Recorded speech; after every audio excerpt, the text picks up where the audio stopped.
আসসালামু আলাইকুম আমার প্রিয় আপুরা, ভাইয়ারা, আন্টিরা এবং সোনামণিরা সবাই কেমন আছেন?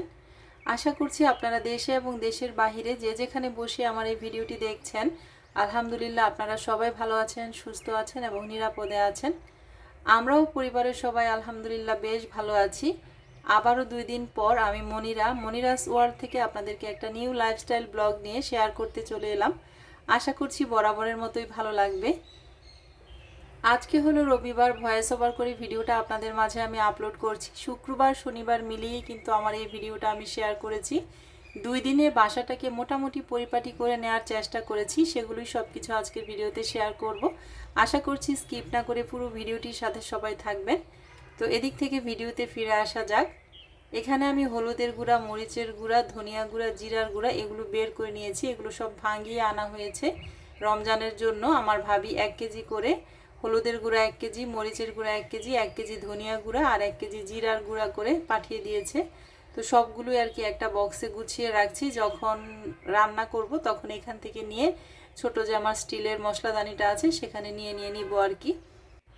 কিছুক্ষণ আগে আব্বা এসেছে, তো আব্বার কাছে আর কি এগুলো সব পাঠিয়ে দিয়েছে। 1 কেজি মাসকলাইয়ের ডাল পাঠিয়েছে। তো মাসকলাইয়ের ডালটা সবসময় ভাবি রান্না করে পাঠায়, মানে আমি কখনো নিজে রান্না করে খাইনি। তো এবার বললাম যে এভাবেই দিয়ে দিও, আমি একটু রান্না করব, ট্রাই করব আমারটা কেমন হয়। তো যাই হোক, এখানে আরও কিছু পাঠিয়েছে, সেগুলো একটু শেয়ার করছি। একটা বক্সের মধ্যে লোনা ইলিশ ভুনা করে পাঠিয়েছে, আরেকটার মধ্যে চাপা শুটকি কাঁচামরিচ দিয়ে ভর্তা করে পাঠিয়েছে। আমার তো ভয়েস ওভার করতে গিয়েই জিভে জল আসছে, মানে ভর্তা দেখলে এ পরিমাণ লোভ লাগে। মানে ভর্তা খুব প্রিয়, ভাত ভর্তা এগুলো খুব পছন্দ করি খেতে। আর এই ভর্তাটা আরিয়ানার খুব পছন্দ বলেই আরিয়ানার মামি বেশি করে করে পাঠিয়েছে। আমি এদিকে দুপুরে রান্না করে ফেলেছিলাম। আমি একটু ডাল রান্না করে নিয়েছি আর শসা দিয়ে টাকি মাছ দিয়ে রান্না করেছি। তো ভাবি আমাকে আগে বলেনি যে ভর্তাগুলো করে পাঠাবে। তো এই তো শসা আর টাকি মাছ দিয়ে একটা তরকারি রান্না করেছি। শসা বেশি ছিল ঘরে, খাওয়া হচ্ছিল না, তো ভাবলাম আজকে একটু তরকারি রান্না করে ফেলি। আজকে দুপুরে আমি 3 ফ্যামিলির তরকারি দিয়ে ভাতটা খেয়ে নিলাম।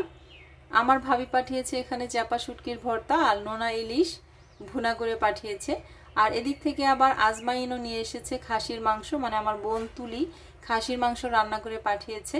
আর আমার নিজের রান্না করা ডাল আর শসা আর টাকি মাছ দিয়ে তরকারি। আমি কিন্তু দুপুরের ভাতটা অলরেডি খেয়ে ফেলেছি। আমার বেশি ক্ষুধা লেগে গেলে শরীরটা কাঁপে, সেজন্য আমি কারোর জন্যই এখন আর ওয়েট করছি না। কারণ ওয়েট করতে গেলে দেখা যায় আমার শরীর খারাপ লাগে, তখন ওদেরকে আর বেড়ে খাওয়াতে পারি না। তো যাই হোক, এখন আপনাদের সাথে একটু শেয়ার করি, বাসাটা আস্তে আস্তে পরিপাটি করার চেষ্টা করছি। এটা ছিল শুক্রবার দিন, তো বাসাটা একটু একটু করে পরিপাটি করার চেষ্টা করছি। পুরো রুমটা ওর বাবা ডিপ ক্লিন করে দিয়েছে, হাওয়া মেরে দিয়েছে। ওরা বাপ বেটাই বেশি কষ্ট করছে আমার এই বাসা ক্লিনিংয়ের ব্যাপারে। আমার যেহেতু কোমরে অনেক প্রবলেম, আল্লাহর রহমতে আমার বাচ্চারা কিন্তু অনেক অ্যাক্টিভ। ওরা নিজেদের কাজটা নিজেরাই একটু করে নিতে পছন্দ করে। যেমন বাবুর রুমটা বাবুর বাবা ডিপ ক্লিন করে দেওয়ার পর পুরো রুমটাকে কিন্তু ওই গুছিয়ে নিচ্ছে, আমার হাত লাগাতে হচ্ছে না। ওর বই খাতাগুলো ওর টেবিলে গুছিয়ে নিচ্ছে। ওর টেবিলটাও কিন্তু নতুন করে রেডি করা হয়েছে। এই টেবিলটার সাথে আগে আলমিরা ছিল, আলমিরাটা কেটে আমার রুমে কিন্তু নিয়ে নেওয়া হয়েছে। এখন শুধু ওর রুমে টেবিলটা রাখা হয়েছে। আর ওর জন্য 4 পার্টের একটা আলমিরা করা হয়েছে। আলমিরাটা এখনও কমপ্লিট হয়নি। আলমিরাতে পাল্লা লাগানো হবে আর গ্লাস লাগানো হবে, মানে ডোরগুলো হবে গ্লাসের। তো সেটা কালকে আর কি মিস্ত্রি এসে লাগিয়ে দিয়ে যাবে, এই কাজটাই বাকি আছে। আর আমার ডাইনিংয়ে যে ওয়াল ক্যাবিনেটের নিচে একটু আমি কাউন্টার টপ করেছি, সেই জায়গাটার পাল্লাগুলো আর গ্লাসগুলো লাগানো বাকি আছে। তো যাই হোক, আমার ছেলে খুব বেশি এক্সাইটেড তার রুমটা নিয়ে। তার রুমটা এখন একটু বড় হয়েছে, বারান্দাটা যেহেতু অ্যাডজাস্ট করে ফেলেছি রুমের সাথে, এখন রুমটা অনেক দেখতে বড় লাগছে। আর আলমিরাটা রেডি হলে আরও দেখতে খুব সুন্দর লাগবে, এজন্য খুব বেশি এক্সাইটেড কখন সে গুছাবে সব কিছু। এই তো এটা হচ্ছে বাবুর আলমিরা। ভিতরের সাদা পুরাটাই সাদা কালার করা হয়েছে, আর বাইরের পাল্লাগুলো হবে লেকার, হয়ে গেছে আর কি লেকার কালার, আর হবে গ্লাস। মোটামুটি পুরা বাসা ক্লিন করে নেওয়া হয়েছে। আস্তে আস্তে আপনাদের সাথে সব কিছুই শেয়ার করব। এতদিনে মনে হচ্ছে যে মনটা অনেক ভালো লাগছে। বাসা পরিষ্কার থাকলে কিন্তু মনটাও পরিষ্কার থাকে আমার কাছে মনে হয়। যখন বাসা এলোমেলো থাকে, বাসা নোংরা থাকে, আমার মনটা যে কেমন হয়ে থাকে, মানে মন মেজাজই ভালো থাকে না, মেজাজ চড়ে থাকে, রাগ উঠে থাকে, এরকম অবস্থা হয়ে থাকে। তো যাই হোক, আমি যখন কাজ ধরেছিল বাসার তখনই কিন্তু পর্দাগুলো কিছু কিছু পর্দা ওয়াশে দিয়েছিলাম। তো বাবুর রুমের পর্দা চলে এসেছে ওয়াশ থেকে, তো আয়রন করে আর কি দিয়ে দিয়েছে। তো বাবুর রুমটা একদম কমপ্লিট গুছানো হয়ে গেছে। তো আজকে সে বলছে সে নাকি তার রুমে ঘুমাবে একা একা, দেখা যাক কি হয়। এখন তো বড় হয়ে গেছে, একটু আলাদা আলাদা তো আগে থেকেই শোয়ানো হচ্ছিল, কিন্তু আলাদা রুমে দেয়া হয়নি। তো আজকে সে বলছে মা আমি আমার রুমে ঘুমাবো আজকে। আমি বললাম ওকে বাবা ঘুমাও, তুমি তুমি যদি ঘুমাতে পারো আমার তো কোনো প্রবলেম নেই। তো বাবুর রুমটা কিন্তু বাবু খুব সুন্দর করে গুছিয়ে নিয়েছে, টেবিলটাও গুছিয়ে নিয়েছে। আর এদিক থেকে আমার ড্রয়িং রুমটা আমি একটু শেয়ার করছি। ড্রয়িং রুমটা আমি ক্লিন করেছি, ওর বাবা হাওয়া মেরে দিয়েছে। আর যত মানে একটু ভারী কাজগুলো আছে সেগুলো করে দিয়েছে, তারপর আমি সব ক্লিন করে ফেলেছি। আর এখানে যে আমি একটা শোপিজের জন্য সেলফ বানিয়েছি, এটাও ক্লিন করে নিয়েছি। ডিমান্ডটা এই পাশে দিয়ে দিলাম। আর এটা বানানো হয়েছে মূলত মানে ময়না পাখিটা রাখার জন্য, আর নিচে বাবুর খেলনা টেলনা থাকবে আর কি। অনেক রাত পর্যন্ত জেগে তারপর আমরা বাসাটাকে ক্লিন করার চেষ্টা করেছি সবাই মিলে। তো ওর বাবা আর বাবুই আমাকে বেশি হেল্প করেছে। আরিয়ানার যেহেতু একটু ডাস্ট অ্যালার্জি, ও আমাকে বেশি একটা হেল্প করতে পারেনি। তো এই সেলফটাকে মোটামুটিভাবে গুছিয়ে নিয়েছি। এটা অনেক কিছুই চেঞ্জ হবে, অনেক কিছুই আসবে, আবার অনেক কিছুই হয়তো এখান থেকে আমি চেঞ্জ করব, সরিয়ে ফেলবো। কিন্তু আপাতত একটু গুছিয়ে রাখলাম আর কি। একটা জিনিস বানানোর পরে সেই জিনিসটা কেমন হয়েছে একটু আগ্রহ আর কি, দেখার কেমন লাগছে। তো যাই হোক, এই সেলফটার এই পাশে ডিভানটা দিয়ে দিয়েছি, আর কর্নারের জন্য একটা সেলফ বানানো হয়েছে রাউন্ড শেপের, ওটার উপরে ল্যাম্প শেডটা দিয়ে দেওয়া হয়েছে। আমি ভালোভাবে আপনাদের সাথে ভিডিও শেয়ার করব, কিন্তু আপাতত শেয়ার করছি বাসাটাকে যে একটু একটু করে পরিপাটি করে নিয়েছি বা নেওয়ার চেষ্টা করছি।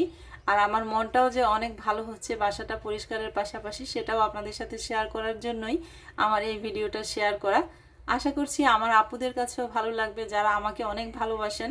চিন্তা করছিলেন যে রমজানের আগে আমার এই বাসার কাজ শেষ হবে কিনা। আমার কাছে মনে হচ্ছে মোটামুটি শেষ করতে পারবো, তবে এখনও রমজানের বাজারটাই করা হয়নি। এদিক থেকে রাত বাজে এখন 12টারও বেশি। ওর বাবা ঝাড়বাতিটা ক্লিন করছে।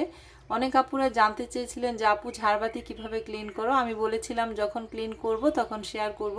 আসলে এত টায়ার্ড ছিলাম আমি ডিটেলসে শেয়ার করতে পারিনি, তবে এটা শেয়ার করছি। প্রত্যেকটা পার্ট কিন্তু ঝাড়বাতির খোলা যায়, সব খুলে ডিটারজেন্ট পাউডার দিয়ে গামলার মধ্যে ভিজিয়ে রেখে তারপরে যে ক্লিন করে তাওয়ালের উপর দিয়ে রেখেছে পানিটা শুকানোর জন্য। এরপর একটা একটা করে পার্ট বাই পার্ট আবার সব লাগিয়ে দিয়েছে। আর ধোয়ার পর জিনিসটা এত সুন্দর হয়ে গেছে, আপনাদেরকে কি বলবো, মনে হচ্ছে নতুন, এইমাত্র কিনে এনে লাগালাম। আপনাদের সাথে একটু শেয়ার করছি, দেখেন কেমন হয়েছে। ঝাড়বাতিটা ধোয়ার পর কেমন হয়েছে দেখতে আপনাদের সাথে একটু শেয়ার করছি। আর শেয়ার করতে করতে প্রতিদিনের মতো একটা রিকোয়েস্টও করে নিয়েছি, যারা এখনও একটা লাইক দেননি প্লিজ একটা লাইক দিয়ে ভিডিওটি কন্টিনিউ করবেন। আর যারা আমার চ্যানেলে আজকেই প্রথম এসেছেন, আমার এই ভিডিওটি প্রথম দেখছেন, আপনাদের কাছে ভালো লেগে থাকলে আপনারা চাইলে কিন্তু আমার এই চ্যানেলটির পাশে থেকে যেতে পারেন, আমার চ্যানেলটিকে সাবস্ক্রাইব করে দিতে পারেন। আর সাবস্ক্রাইব করার পর কিন্তু পাশে থাকা বেল বাটনটিও ক্লিক করতে ভুলবেন না। এতে করে আমি যখনই কোনো নতুন ভিডিও আপলোড করব আপনাদের কাছে নোটিফিকেশন চলে যাবে। আপনারা যখন খুশি তখন আমার এই ভিডিওটি দেখে নিতে পারবেন। আর এটা ছিল শনিবার দিন বিকালবেলা, বাবুকে কোচিং থেকে আনার সময় আমি আর আরিয়ানা গিয়েছিলাম। তো বাবু বলছে মা ক্ষুধা লেগেছে, অনেক দিন ধরেই বলছিল একটা পিৎজা বানাও পিৎজা বানাও। বাসার এই কাজের ঝামেলার জন্য আমি আসলে পিৎজা বানানোর মতন কোনো সাহসই করছিলাম না। তো আজকে বাচ্চাদের মন রাখার জন্য বা ওদের খেতে ইচ্ছে করছে, সেজন্য 12 নম্বর সেক্টরে জোস পিৎজা একটা পিৎজার দোকান হয়েছে, এটা নাকি খুব ভালো পিৎজা বানায় এখানে। তো ভাবলাম আচ্ছা ঠিক আছে আজকে খাইয়ে নিয়ে যাই, নেক্সট টাইম ওদেরকে বাসায় বানিয়ে দিব। তো আমাদের পিৎজাটা অর্ডার দেওয়ার পর 20 মিনিটের মতো বসেছিলাম, আর বসে থেকে একদম গরমে টায়ার্ড হয়ে গিয়েছি। আর আজকের মতো ভিডিওটা আমি এখান থেকে শেষ করতে চাচ্ছি। খুবই ছোট্ট একটা ভিডিও শেয়ার করেছিলাম।